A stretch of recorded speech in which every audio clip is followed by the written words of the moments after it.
اللہ اللہ بسم اللہ الرحمن الرحیم لبیک لبیک لبیک یا رسول اللہ صلی اللہ علیہ وسلم الحمدللہ رب العالمین والصلاة والسلام علی سید المرسلین اما بعد فاعوذ باللہ من الشیطان الرجیم بسم اللہ الرحمن الرحیم۔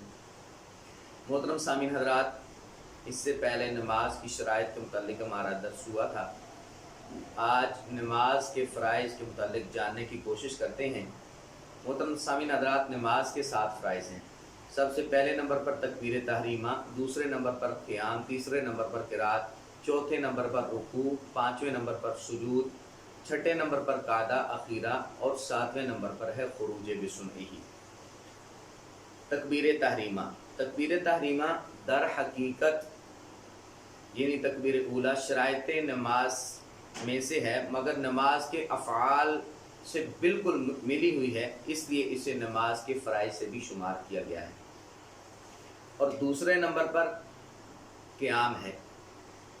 قیام کا مطلب کیا ہے؟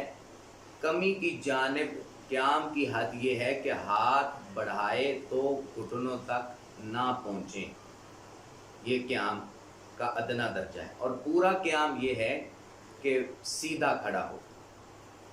اور قیام میں یہ بھی ضروری مسئلہ ہے کہ بغیر کسی شرعی عذر کے بندے کو بیٹھ کے نماز نہیں پڑھنی چاہیے، بلکہ جہاں تک ممکن ہو کھڑا ہو کے نماز ادا کرے۔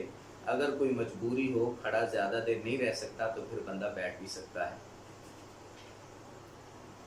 تیسرے نمبر پر ہے قراءت۔ قراءت اس کا نام ہے کہ تمام حروف مخارج سے ادا کیے جائیں، کہ ہر حرف غیر سے صحیح طور پر ممتاز ہو جائے، نمایاں ہو جائے، یعنی صحیح تلفظوں سے قراءت کرنا یہ ضروری ہے۔ اور قراءت کے متعلق ایک ضروری مسئلہ یہ ہے کہ آہستہ جب بندہ پڑھے تو کم سے کم اتنی آواز ہونا ضروری ہے کہ بندے کے اپنے کان سن سکیں۔ اگر اتنی کم آواز ہوئی کہ بندے کے خود کانوں تک آواز نہ پہنچی، کوئی شور و غل بھی نہیں ہے، تو اگر اس کے باوجود اپنے کانوں تک بھی آواز نہ پہنچی تو پھر بندے کی نماز نہیں ہوگی۔ چوتھے نمبر پر ہے رکوع۔ رکوع یعنی اتنا جھکنا کہ ہاتھ بڑھائے تو گھٹنے کو پہنچ جائے، یہ رکوع کا ادنا درجہ ہے۔ اور پورا یہ ہے کہ پیٹھ سیدھی بچھا دے۔ اور اس کے ساتھ 5ویں نمبر پر ہے سجود۔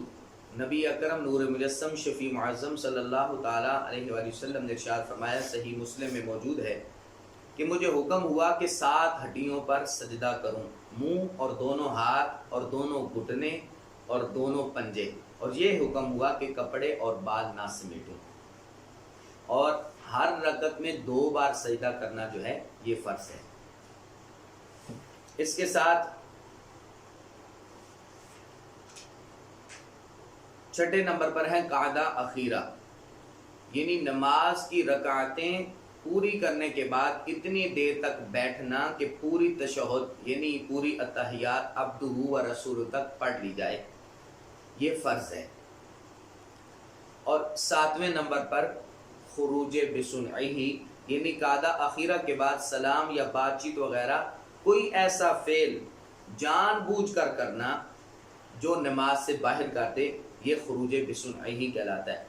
مگر سلام کے علاوہ کوئی فعل جان بوجھ کر پایا گیا تو نماز واجب الاعادہ ہوگی، اور اگر ارادے کے بغیر کوئی اس طرح کا فعل پایا گیا تو بھی نماز جو ہے وہ باطل ہو جائے گی، یعنی نماز دوبارہ پڑھنی بندے پہ لازم ہو جائے گی۔ دعا ہے رب ذوالجلال ہم سب کو زیادہ سے زیادہ علم دین حاصل کرنے کی توفیق عطا فرمائے، آمین بجاہ النبی امین صلی اللہ تعالیٰ علیہ وآلہ وسلم۔